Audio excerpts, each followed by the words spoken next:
रामगढ़ विधानसभा क्षेत्र से भाजपा नेता इंद्रपाल सिंह ने मोदी सरकार के 9 साल को शानदार बताया है।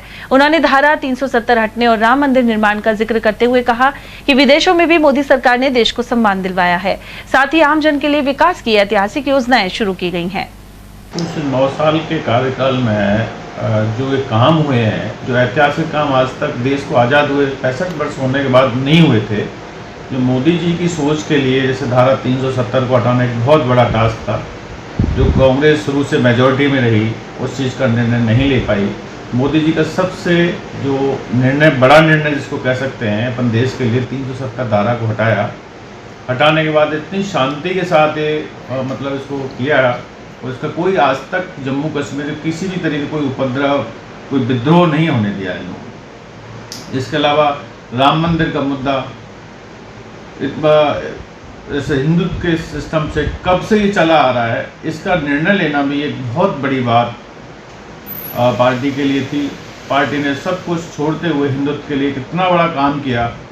इतना बड़ा जो विवादित मुद्दा था हिंदू मुस्लिम का, वो शांति से बैठ के सुप्रीम कोर्ट के आधार पर जैसे आदेश हुआ उस आदेश के अनुसार इसकी पालना की, और धारा 370 हटा के राम मंदिर बना के अब जो नई नई योजनाएं चला रहे हैं, जैसे अपना वंदे भारत ट्रेन का इन्होंने बहुत अच्छे से किया।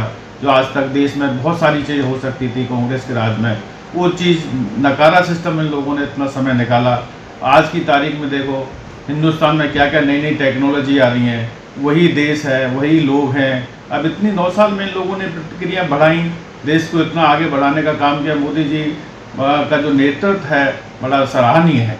कोई विल पावर इतनी मजबूत है, लोगों को सामने खड़े होकर बात करने, आंखों में आंखें डाल के बात करने की हिम्मत रखते हैं। इसलिए हर देश का एक नेतृत्व करने के लिए वहाँ का राष्ट्रपति, वहाँ के प्रधानमंत्री, वहाँ के जो सबसे चीफ लोग होते हैं, सबसे मजबूत लोग होते हैं, राष्ट्रपति, प्रधानमंत्री, मोदी जी का स्वागत करने के लिए एयरपोर्ट पे, वहाँ के सिस्टम में रेड कारपेट बिछा के उनका स्वागत करने के लिए तैयार रहते हैं।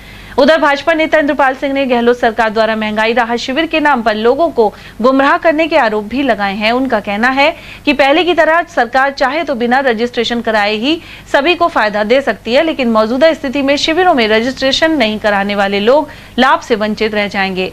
उन्होंने प्रदेश में भारी भ्रष्टाचार के आरोप लगाते हुए कहा कि भाजपा की सरकार आने तक इसकी जाँच करवाई जाएगी। राहत तो बगैर कैंप लगाई भी दी जा सकती थी। अब गहलोत सरकार ने जो राहत कैंप का जो एक तमाशा बना के रखा हुआ है, हर गरीब आदमी उस राहत कैंप पे पहुंच ही नहीं पा रहे, समझ ही नहीं पा रहे कि राहत कैंप है क्या। राहत कैंप के जरिए सिर्फ इनके पास लूटने के लिए कुछ योजनाएं बाकी रह गई थी। उस राहत कैंप के जरिए सरकार के खजाने का जो पैसा कुछ बचा हुआ है, उस बचाए हुए पैसे को लूटने के लिए इन लोगों ने इस तरह के राहत कैंप लगाए।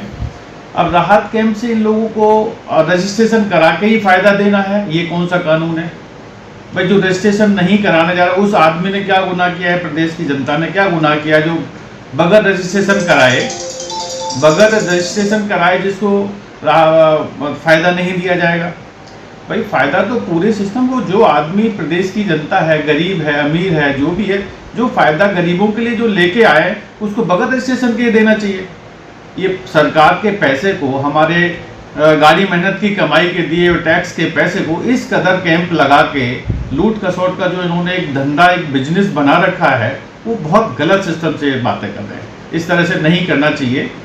इस चीज़ का मैं बिल्कुल विरोध करता हूँ। और गलत सिस्टम से पैसे को, ये उल्टे सीधे तरीके से इस पैसे को खर्च कर रहे हैं। राज को उसके पैसे को अगर कहीं अच्छाई के काम में, एजुकेशन में, मेडिकल में जो पैसा खर्च करना चाहिए था, वो राहत कैंपों का शिविर लगा के जो पैसे को का जो दुरुपयोग किया जा रहा है, वो बहुत गलत है। इसकी मैं घोर निंदा करता हूँ। अब आने वाले समय में स्वयं गहलोत जी भी चुनाव हारेंगे। अब इन्होंने जो लूट खसोट का सिस्टम किया, इनके जितने भी विधायक हैं कांग्रेस पार्टी के, एक भी विधायक मुझे बताओ, इन्होंने तो खुला खजाना छोड़ दिया कि भाई लूटो खाओ, जनता के पैसे को लूट के खा रहे हैं, जनता को लूट मचा रखी है। हर विधानसभा में चला जाओ, जो हर विधानसभा में मुख्यमंत्री बैठा है, ऐसे थोड़ी होता है। सरकार का जो काम करना होता है, मुख्यमंत्री जी ने जो सिस्टम किया है, इनको खुली लूट करने का जो काम दे रखा है।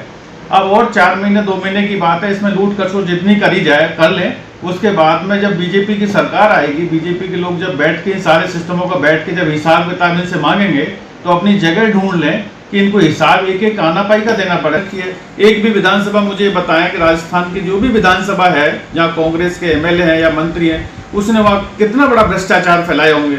जिस भ्रष्टाचार को लेके आज ये नए नए कैंप और ये सारी दुनिया को बरगलाने के लिए बात कर रहे हैं, वो बिल्कुल इनकी सिरे से नकारी जाएगी। जनता सब कुछ जानती है कि जनता का जो सिस्टम अब आ रहा है, बीजेपी के लिए 100% जनता सपोर्ट करेगी और बीजेपी की सरकार बनेगी। सरकार बनने के बाद जो इन लोगों को जो जवाब देना पड़ेगा वो इनके अब तैयार रहना चाहिए।